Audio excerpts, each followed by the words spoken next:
Ashamaa harka fuunee akkam jirtu barattoota Oroo Akaadaamii Hawaasa Kutaa Torbaffaa qabannee walitti deebinee jirra.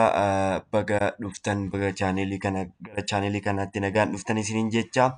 Hawaasa Kutaa Torbaffaa tokko lama jedhaa kan wajjin ilaalaa deemnu waan ta'eef hamma dhumaatti bifa adda ta'een haala salphaa ta'een haala namaa galuun akka namatti tolutti ilaalaa wajjin kan turru waan ta'eef hamma dhumaatti akka na wajjin turtan irra deebiidhaan isin gaafadha jechuudha. Chaaneelii kana sabiskiraayib gochuudhaan jala irratti immoo laayikii bakka jedhamu tuquudhaan akkasumas sabiskiraayib gochuudhaan yaadaaf qeeqa qabdanis dhumarratti wanti isin hin galle yoo jiraattes akka gaafattan isiniin jenna. Chaaneelii kana paartii isaa jalqabaa hawaasa kutaa 8ffaa tokko jennee eegallee jirra. Hamma dhumaatti akka nu wajjin turtan isiniin jenna jechuudha. Hawaasa kutaa 7ffaa peejiin isaa kana fakkaata jechuudha. Akkasuma hawaasa kutaa 7ffaa kaarkulamii haarawaati. Boqonnaan tokko qabiyyeen isaa amaloota uumama lafaa kan jedhudha. Boqonnaa lama qabiyyeen isaa jijjiirama dhala namaa fi uummata addunyaa jedha. Akkasuma boqonnaa 3ffaa irratti namaaf qabeenya uumamaadha. Boqonnaa 4ffaa irratti immoo seenaa qarooma addunyaa bara duriif giddugaleessaa jedha. Boqonnaa 5ffaa irratti seenaa Afrikaa duriidha. Boqonnaa 6ffaan seenaa mootummoota uummattoota Itoophiyaa fi bara duriif giddugaleessaa jedha. Boqonnaan 7ffaan isaa immoo dhimmoota ijoo addunyaa si'anaa xiyyeeffannoo barbaadan jedha. Dhimmoota ijoo addunyaa yeroo ammaa kana kan xiyyeeffannoo barbaadan jedha.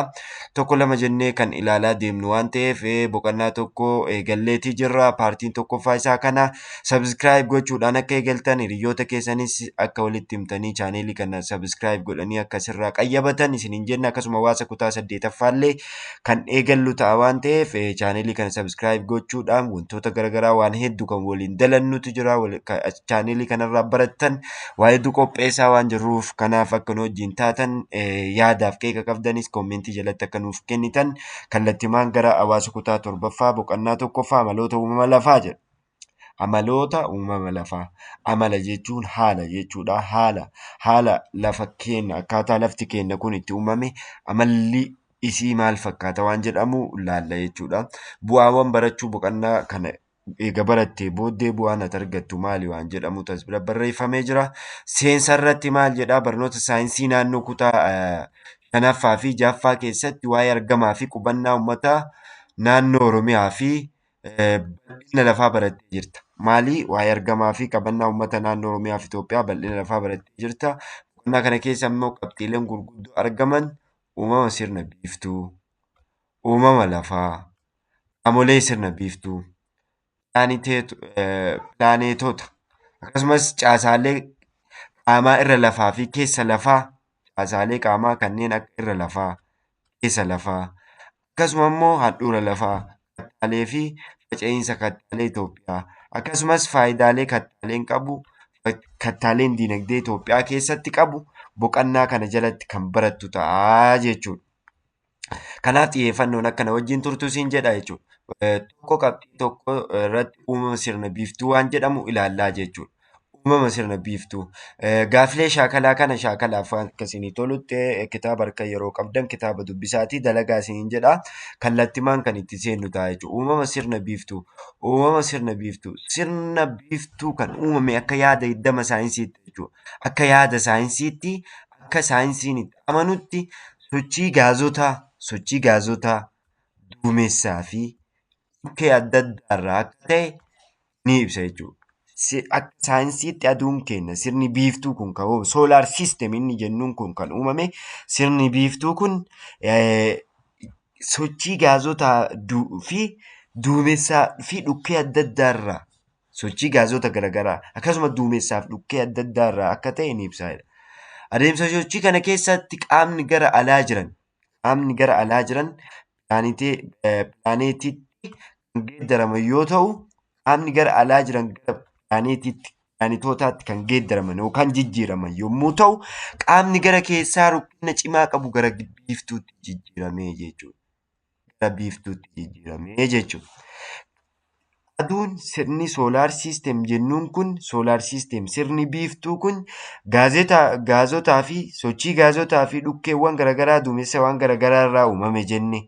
Akkasuma qaamni gara alaa jiran gara pilaanetootaatti jijjiiraman akkasuma qaamni gara keessaa jiru kan rukkina cimaa ho'a cimaa qabu gara aduutti jijjiirame jedhamee akka yaada saayinsiitti amanamaa jechuudha. Biiftuun handhuura sirna biiftuu keessatti argamti. Biiftuun nama nuuf iftu tun ifarraa argannu tun handhuura sirna biiftuu keessatti argamti. Handhuura soolaar siisteemii keessatti kan argamtu jechuudha. Jidduu irratti jechuudha. Qixxee soolaar siisteemiitti sirna biiftuutti. Sirna biiftuu fi biiftuun garaagarummaa qaba. Sirni biiftuu pilaanetootaa fi akkasuma wantoota garaagaraa kanneen akka pilaaneteetii biiftuu of jalatti qabatee biiftuu mataa isheetti immoo addatti jirti jechuudha. Kanaafuu biiftuun handhuura irratti argamti jechuudha. Biiftuun yookaan aduun nuti irraa ifa argannu tun handhuura irratti kan argamtudha jechuudha. Sirni biiftuu yookaan soolaar siistemii erga uumamee waggaa biliyoona 4.6 ta'a jedhamee tilmaamamaa jechuudha akka saayintiitti. Sirna biiftuu keessatti pilaanetoota 9 daandii oorbiitii jedhamurra gara biiftuutti naanna'u jechuudha. Pilaanetoonni 9 daandii oorbiitii jedhamurra daandii oorbiitii isa korboo fakkaaturra gara biiftuutti kan naanna'an jechuudha. Biiftuu yoo waan akkanaa ta'e akkasuma pilaanetoonni garaagaraa asirra naannoo kanarra jechuudha. Pilaanetoonni garaagaraa gara biiftuutti kan naanna'anii jechuudha.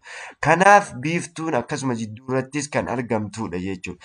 Orbiitiin daandii pilaanetoonni irra deeman irra socho'an biiftuutti naanna'uuf itti fayyadaman jechuudha. Pilaanetoota 9 fageenya biiftuurraa qabaniin dhiyoorraa gara fageetti yoo tartiibessinu pilaanetiin jalqabarra gara biiftuutti dhiyaatee argamu meerkurii, lammaffaa veenuusii, lafti sadaffaa irratti kan argamu, maarsiin arfaffaa, juupitariin sadaffaa, arfaffaa, shanaffaa, satarniin immoo ja'affaa, akkasuma uraanas torbaffaa, neeptuunii fi pilaatoon wal duraa duubaan 9ffaa fi 10ffaa qabatanii kan argamanidha. Meerkur takkaffaa, veenuusiin lammaffaa, lafti sadaffaa, maarsiin arfaffaa, juupitariin shanaffaa irratti kan argamu yoo ta'u, Satarniin immoo ja'affaa, Uraanas torbaffaa, Neeptuuniin 8ffaa, Puluutoon immoo 9ffaa irratti kan argamudha jechuudha. Akkasumas sarara oorbiitii kanarra kan naanna'anii lafatti biiftuutti kan marsanii argaman jechuudha. Qaamman biroo sirna biiftuu keessa argaman immoo saatalaayitoota jedhamu. Saatalaayitoota, asteroidoota, komeetotaa fi maal jedhamu? Meetiriyootota fa'aa jedhamu jechuudha. Biiftuu yoo jennu aduu qofa isinitti hin fakkaatiin sirna biiftuu yoo jennu aduus dabalatee pilaanetoota 9 dabalatee akkasumas saatalaayitoota, asteroidootaa fi komeetotaa fi meetiriyoota fa'aa of jalatti hammatee kan argamu sirna biiftuu jedhama jechuudha. Tootaalii akka waliigalaatti jechuudha. Saatalaayitoonni qaamman sirna biiftuu keessaa kan pilaanetootatti aanan yommuu ta'u, pilaanetootatti aanan maal jedhamu? Saatalaayitoota jedhamu jechuudha. Komeetota isaanis maalitti naanna'anii yommuu kan ta'an komeetota.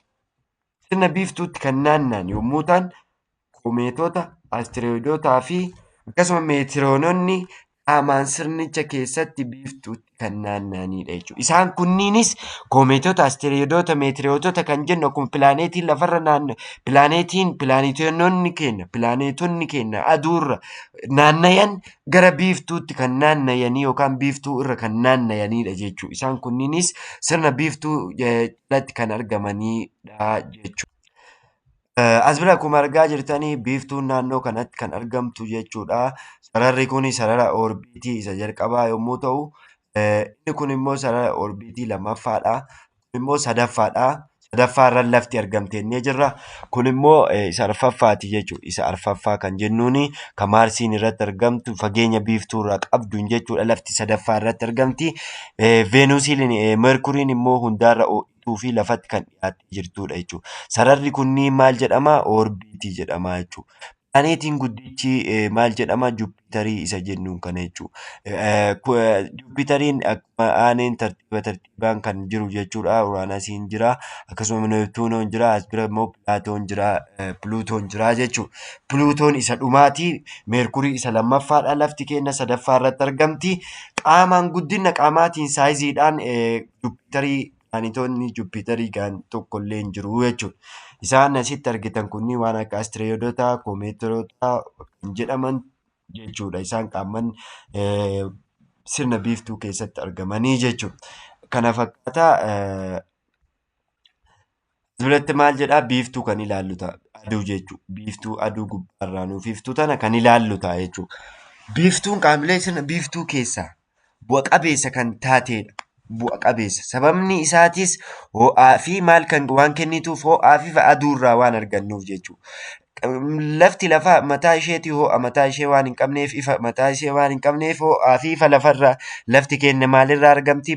Maalirraa argatti? Ifa fi ho'a aduurraati kan argattu jechuudha. Osoo biiftuun hin jiraanne lafti baay'ee waan qabbanooftuuf lubbu qabeeyyiin irra jiraachuu hin danda'an ture jedha.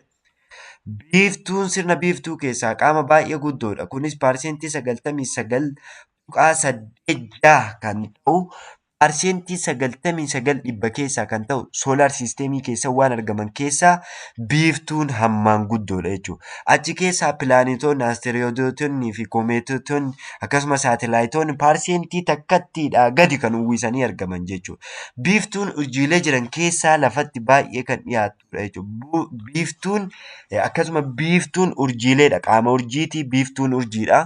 Akkasuma biiftuun urjiilee jiran keessaa lafatti aantee kan argamtudha jechuudha. Waan ifa kennu lafatti aanee argamu keessaa ishee tokkodha jechuudha. Lafti biiftuu irraa fageenya kiiloomeetira miliyoona tokkoo fi 500,000 kan qabdu yommuu ta'u, miliyoona 150 fageenya kiiloomeetira miliyoona 150 ta'u irratti argamti.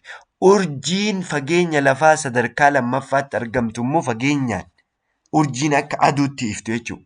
Fageenyaan sadarkaa lammaffaa irratti kan argamtu maal jedhamti? Alfaa seencharii jedhamti jechuudha. Alfaa seencharii jedhamti jechuudha. Calallaan ifaa aduu irraa ka'ee lafa ga'uuf daqiiqaa 8 itti fudhata jechuudha. Ganama lafti yeroo bariitu ifti sun aduurraa maddee akkuma aduurraa ka'een kiiloomeetira 1,000 miliyoona 150 kana deemee lafa qaqqabuuf daqiiqaa meeqa itti fudhata? Aduurraa lafa qaqqabuuf ifti daqiiqaa 8 itti fudhata jechuudha. Wanti addunyaa kanarraa haga ifaatti ariitii olaanaa qabu hin jiru. Xiyyaarri haga isaan fiigu wanti kamuu haga ifaatti ariitii olaanaa qabu hin jiru jechuudha. Ariitii ispiidii hamaadhaan kan deemu jechuudha.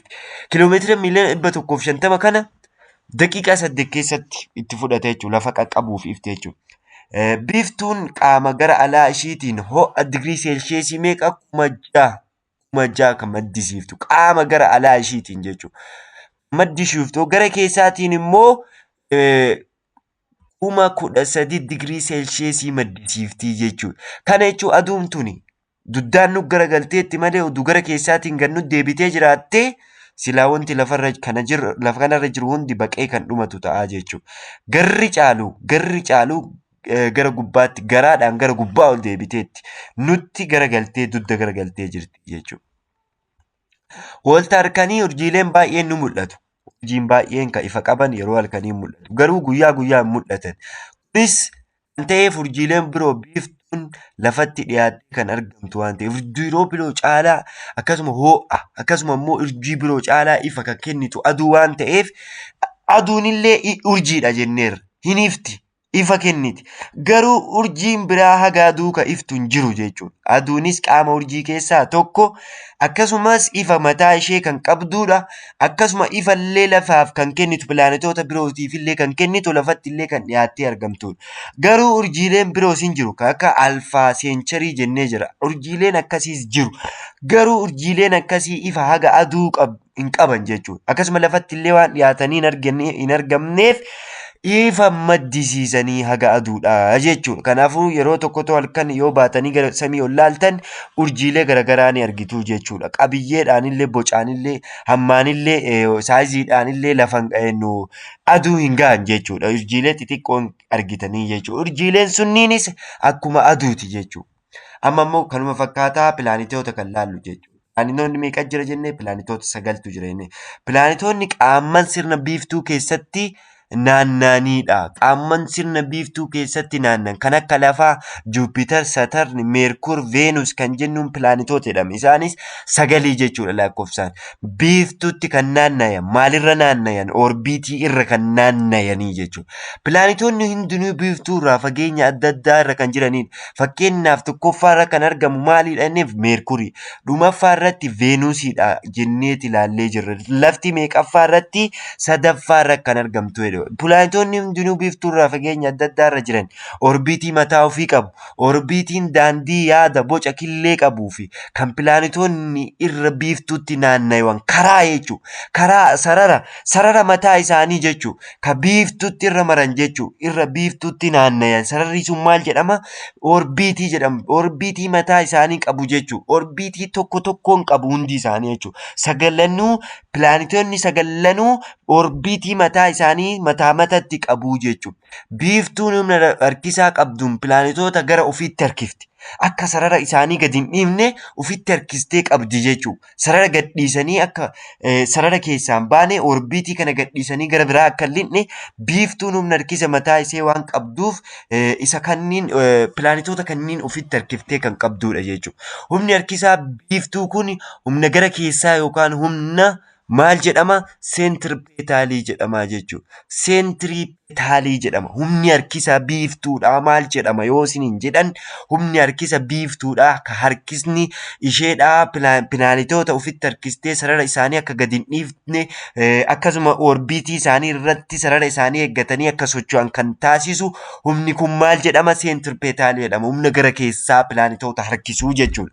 Humni faallaa kanaa ta'e pilaanetoonni harkisa walirraa qaban jechuudha. Waliin isaaniitiin pilaanetoonni kun kan wal harkisan humna gara alaa yookaan maal jedhama? Seentirfugaalii jedhama jechuudha. Seentirfugaaliin humna waliiniitiin pilaanetoonni qaban kan ittiin wal harkisan maal jedhama?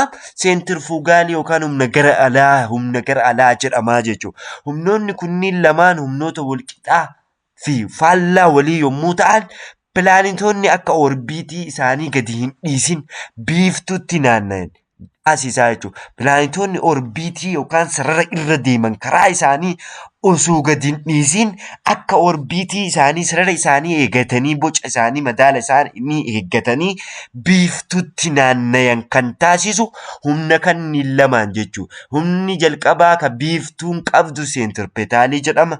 Humni waliinii ka pilaanetoonni mataa isaaniitii qaban seentirfugaalii jedhama jechuudha. Pilaanetoonni ifa mataa isaanii hin qaban. Ifa eessarraa fudhatu? Aduurraa fudhatu jechuudha. Garuu ifa biiftuurraa argataniin calaqqisiisuu danda'u jechuudha. Balaqqeessuu danda'u. Pilaanetoota keessaa Veenusiin yookaan immoo bakkalcha kan jennuun malee kan hafan ijaan urjiilee biroo irraa gargar baasuun arguun rakkisaadha jechuudha. Bakkalcha hin argitan fakkeenyaaf bakkalcha ji'a jechuudha. Ol laaltanii gubbaa irratti hin argitan. Sababni isaa hin balaqqeessa. Ifa ofirraa balaqqeessa waan ta'eef ifa aduu irraa fudhatu kana hin fudhatee maal godha? Hin balaqqeessa. Yeroo samii ilaallu ila ji'a jettan ol laaltanii isni sun maalidha? Bakkalcha jechuudha. Bakkalchi sun ofirraa waan balaqqeessuuf ifa fudhatee aduu irraa balaqqeessaa jechuudha. Veenusii isa jennuun jechuudha. Isa qofatu mul'ata. Pilaanetoonni kuwwan hin mul'atan yoo laallu samii kana yoo laallu hin mul'atan. Sababni isaa ifa ofirraa waan hin balaqqeessiniif jechuudha. Kanaaf ammoo urjiilee biroo irraa gargar baasuun rakkisaadha arguun jechuudha. Bakkalcha ganamaaf galgala ijaan ilaallee urjiilee biraa irraa adda baasuu hin dandeenye hin mul'ata waan ta'eef. Pilaanetootaa fi urjiilee gargar baasanii beekuun meeshaa maalii jedhamuun fayyadamna? Teeleskooppii jedhamuun fayyadamnee adda baafnaa jechuudha. Meerkurii, Veenusii malee pilaanetoonni hafan saatalaayitii mataa ofii qabu. Meerkurii fi Veenusii malee pilaanetoonni hafan saatalaayitii mataa ofii qabu. Satarniin pilaanetii saatalaayitii baay'ee qabaachuun beekamu yommuu ta'u, lafti saatalaayitii tokko qofa qabdi jechuudha. Odeeffannoo dabalataa waa'ee pilaanetootaa gabatee armaan gadii irra ilaaluu dandeettanii jechuudha. Gabatee kanarratti akkuma argitan odeeffannoo waa'ee pilaanetootaadha. Asitti meerkuriidha. Kun meerkuriidha. Asuma veenusiidha. Asiin lafa sadaffaadha. Adeemsuma biiftuu irraa fageenya qabduun jechuun Maarsii, Juupiter, Saturn akkasuma Uranus, Neptune, Pluto kan jedhamu asitti tarreeffamee kan argamu jechuudha. Fageenya aduurraa meerkuriin kiiloomeetira miiliyoona 57 akkasuma veenusiin miiliyoona 108 lafti kiiloomeetira miiliyoona 150 fagaattee kan argamtu fageenya jechuudha. Kuni akkasuma dheerina waggaa jedha kuniin. Waggaan tokko guyyaa meerkurii irratti waggaan tokko guyyaa 88 veenusii irratti immoo guyyaa 300 fi guyyaa 224 yommuu ta'u dheerinni waggaa lafarratti jedha waggaa tokko jedha. Waggaa tokko kan guyyaa 365 jechuudha. Waggaa tokko jechuudha. Waggaa tokko jechuudha. Akkasuma waggaa tokko tuqaa 9 bakka bu'a Maarsii irratti jechuudha. Akkasumatti kan deemu jechuudha.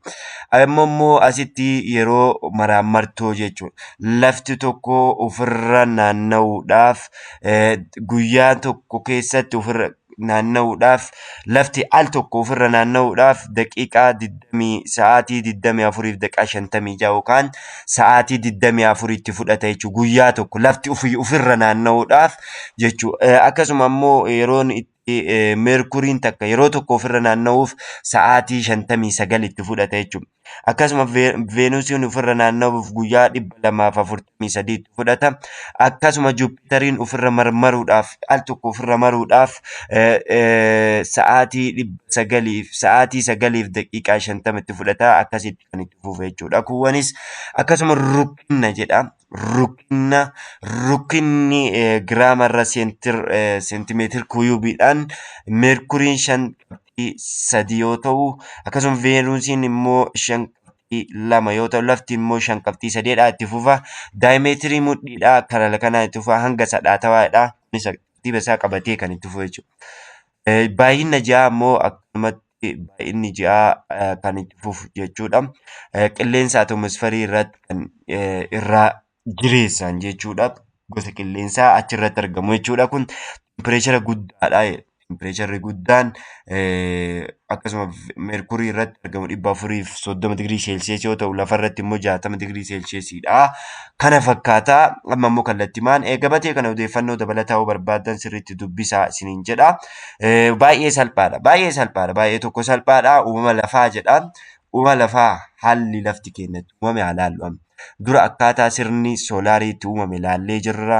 Akkasuma immoo akkaataa biiftuun itti uumamte ilaalle. Amma immoo lafti keenya akkamitti uumame? Lafti pilaanetii keessaa isa tokko. Lafti keenya pilaanetoota 9 jiran keessaa isa tokko. Akkasuma fageenya biiftuu irraa miiliyoona 150 kan qabdu sadaffaa irra kan argamtu. Akkasuma saatalaayitii tokko kan qabdu. Akkasuma yeroo tokko ofirra naanna'uu fi guyyaa tokko sa'a 24tti kan fudhatu orbiitii irra naannoftee xumuruuf immoo waggaa tokko kan itti fudhatu jechuudha. Lafti teenya tun akkami uumamte ta'e irra jiraannu tun jechuudha. Akkami uumamte waan jedhamu haa ilaallu jechuudha. Uumama lafaa uumama sirna biiftuu waliin wal fakkaataadha jechuudha. Sirna biiftuu soolaar siisteemii waliin wal fakkaataadha. Umurii uumama lafaa sirna biiftuu waliin tokko. Waggaa biliyoona 4.5 jennee turre ilaalleerra jechuudha. Lafti pilaanetoota biiftuu irra naanna'an keessaa ishee tokko. Pilaanetoota 9 jiran keessaa ishee tokko. Bara durii namoonni lafti akka waan diriirtuu ta'etti akka waan lafti maal taateetti ilaaluu jechuudha. Diriirtuu taateetti namni dur ilaalaa turanii jechuudha. Lafti diriirtuu taateetti yaadaa turanii jechuudha. Akka argitan lafti garuu danaa diriirtuu kan qabdu osoo hin taane korboo kan taate akkasumas kallee guchii kan fakkaatu boca kallee guchii kan fakkaatu kan qabdudha jechuudha. As biratti akkuma argitan yeroo booda garuu qorannoo adda addaa gaggeeffamaa turan lafti danaa marfamaa yookiin boca killeetti dhiyaatu akka qabdu mirkaneeffamee jira jechuudha. Hayyoon danaan lafaa marfamtuu ta'uu isii mirkaneessan keessaa tokko Paataagoraas, Pilaatoo fi Aristootil isaan hangafaati. Paataagoraas, Pilaatoo fi Aristootil warra yeroo jalqabaatiif lafti danaa geengoo korboo boca killee qabdu jedhanii murteessan qoratanii adda baasan isaan kanneen sadiin jechuudha. Saayintistoota biyya Giriikiiti jechuudha. Lafti danaa marfamtuu ta'uu ragaaleen agarsiisan keessaa muraasni bahuuf lixuu biiftuu. Akkasuma gaaddidduun lafaa fuula ji'aa irratti mul'achuu. Bahuuf biiftuu yoo jennu yeroo baay'ee namni kenna aduutu lafa naanna'edha. Lafatu aduun naanna'a. Lafti ganama baatee ofirra naannofti jechuudha aduutti. Gara aduutti of galabbatte jechuudha. Akkasumas zooraa of galabbatte gara aduutti jechuudha. Kanaafuu haalli kun bahuuf lixuuf biiftuu kun lafti keenya geengoo ta'uu nutti agarsiisa jechuudha. Gaaddidduun lafaa fuula ji'aa irratti mul'achuu jechuudha. Gaaddidduun lafaa fuula ji'aa irratti mul'achuu. Saayintistoonni gaafa ji'arra bahanii gaaddidduu lafaa ilaalan fuula ji'aa irratti jechuudha boca korboo akka fakkaatte akka taate hubatan jechuudha. Akkasuma immoo suuraan lafaa samii irraa gadi kaafame xiyyaaraan jechuudha. Akkasuma saatalaayitii kaameraa garaagaraatiin gubbaa irraa gadi kaafame maal agarsiisa? Boci lafaa geengoo ta'uu agarsiisa jechuudha. Akkasuma dooniin lama wal duraa duubaan imalan adeemsa keessa yeroo walirraa fagaatan wal gataa deemuu jechuudha. Fakkeenya yoo isinii kennu as bira koottaati. Lafti geengoodha jenneetii jirra. Fakkeenyaaf dooniin tokko asirraa yoo ka deemaa jiru ta'e gaafa ka biraa immoo asiin deemaa jiraate ta'e kun immoo asii kana ilaalee arguu hin danda'u jechuudha. Kanaafuu lafti keenya geengoo ta'uu dooniin tokko adeemsa wal duraa deemuu wal gataa deemuu irraa kan ka'e walii mul'achuu dhabuu irraa kan ka'e lafti keenya maal ta'uu agarsiisa? Geengoo ta'uusaa boca kana qabaachuu isaa agarsiisa. Akkasuma inni biraa namni iddoo ka'eerraa of duuba osoo hin deebiin naanna'ee iddoo ka'etti deema. Fakkeenyaaf bakkuma jirtu oduu qaxxattee deemtee macarrashaan kee dhumti kee asumatti deebita jechuudha. Naannoftee asumatti deebita jechuudha. Fakkeenyaaf namni goongoo asii geengoo kan asii ka'ee deemee jedhe maal ta'a asumatti deema jechuudha naanna'ee. Kanaafuu namni iddoo durarraa ka'eerraa osoo of duuba hin deebiin osoo deemee iddoo duraa sanatti deebi'a jechuudha. Lafti utubaa isheerra faallaa lakkooftuu sa'aatii kan marsitu si'a tokko marsitee xumuruuf sa'aatii 23 fi daqiiqaa 56 itti fudhata jechuudha. Lafti al tokko ofirra maruudhaaf lafti ofirra orbiitii irra osoo hin taane ofirra mataa ishee ofirra maruudhaaf guyyaa tokko itti fudhata. Kana jechuun daqiiqaa 20 sa'aatii 23 fi daqiiqaa 56 almost gara daqiiqaa sa'aatii 24 jechuudha. Guyyaan tokko sa'a meeqa? 24 jechuudha. Kanaafuu lafti tokko ofirra maruudhaaf daqiiqaa 23 fi sa'aatii 23 fi daqiiqaa 56 itti fudhata jechuudha. Sochiin lafti utubaa ishee irra taasiftu kun marmaartoo lafaa jedhama jechuudha. Marmaartoo lafaa yommuu jedhamu lafti utubaa ishee irra marsitu halkaniif guyyaa jedhama jechuudha. Deemsi lafti utubaa ishee irratti marsitu halkaniif guyyaadhaan adda ba'a jechuudha. Lafti si'a tokko orbiitii ishee sarara orbiitii irra martee xumuruudhaaf guyyoota 365 tokko arfaffaa yookaan 365 yookaan 366 itti fudhata jechuudha. Sochiin kunis naanna'uu lafaa jedhama jechuudha. Lafti aduutti yommuu naannoftu jijjiirama waqtiilee garaagarummaa dheerina halkaniif guyyaatu uumama jechuudha. Lafti ofirra yoo martu maaltu uumama? Guyyaa fi halkantu uumama. Kanaafuu sa'a meeqa itti fudhata jenneerra? Sa'a 23 fi daqiiqaa 26 jenneerra. Maaltu uumama ree? Guyyaaf galgalatu uumama. Guyyaaf halkantu uumama jenneerra. Lafti immoo aduurra naannoftee goolabuudhaaf orbiitii irra muluu naannoftee goolabuudhaaf guyyoota 365 itti fudhata waggaa tokko jennee jirra. Kanarrattoo maaltu uumama? Waqtiileetu uumama. Waqtiilee kan jennu kan akka gannaa, akka birraa, akka badheessa yookaan arfeessaa, bona jennuuntu uumama. Akkasuma immoo dheerinni halkaniif guyyaa ni uumamaa jechuudha. Yeroo tokko yeroo argitan guyyaan yeroo itti dheeratee aduun galteetti. Aduun ofiin ifti. Garuu sa'aatiin gara galgalaa gara sa'aatii 12:50 akkas ta'a. Ufi aduun haga naannoo kanaallee hin jirti. Maali oduu aduun jirtu oduu lafti galgalooftee yeroo tokko hin jettanii jechuudha. Kana jechuun yeroo tokko halkan yeroo dheeratu jira. Guyyaa yeroo dheeratutu jira jechuudha. Kun immoo kan uumamu yeroo lafti orbiitii isheerra naannoftuudha. Waqtiilee garaagaraatu uumamaa jechuudha. Fakkeenyaaf lafti kun as xiyyaa kanarra xiyyeeffannoo ilaala. Ifa akkasii ta'u.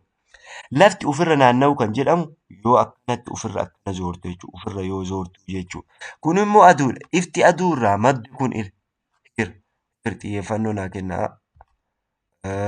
Kalarii biraa jijjiireeti isinii kan mul'isu ta'a jechuudha. Okay. Here kalarii biraa. Kuni fakkeenyaaf ifiinsa aduurraa maddu yoo jenne ifti aduurraa maddu kun lafa naannoo kanaan qaqqaba jechuudha. Warri lafti naannoo kanaan lafa naannoo kanaatiin jiran maal argatu? Ifa aduurraa argatu. Lafti yoo ofirra naannoftu garri kun garam deema? Gara jalaa deema. Gara gad deema jechuudha. Yeroo inni kun gara jalaa deeme warra kanaaf dukkana ta'a. Warra naannoo kanaatiif maal ta'a? Hin galgalaa'a. Yeroo sana maal ta'a? Warri kun ifa argataa jechuudha. Kanaafuu guyyaaf halkan akkasitti uumama. Lafti ofirra kan marti kan jedhamu ofirra akkanumatti yoo martu jechuudha. Yoo orbiit yeroo kana immoo guyyaaf halkantu uumama. Guyyaaf halkantu uumama. Lafti immoo aduurra naannofti kan jedhamu akkana yeroo naannofte jechuudha. Aduurra orbiitii isheerra akkana yeroo naannoftu maaltu uumama? Guyyoota 365tu uumama. Waqtiileetu uumama. Dheerinni halkaniif guyyaatu wal caalaa jechuudha. Haala kana fakkaataa jechuudha. Fageenyi lafaa naannawaa kiiloomeetira 40 ta'a. Lafti keenya naannofni ishee kiiloomeetira meeqa ta'a? 40,000 ta'a jechuudha. Sararri yaadaan handhuura lafaa keessaa qaxxaamuree baantilee kaabaa fi kibbaa wal qabsiisu maal jedhama? Here xiyyeeffannoo naa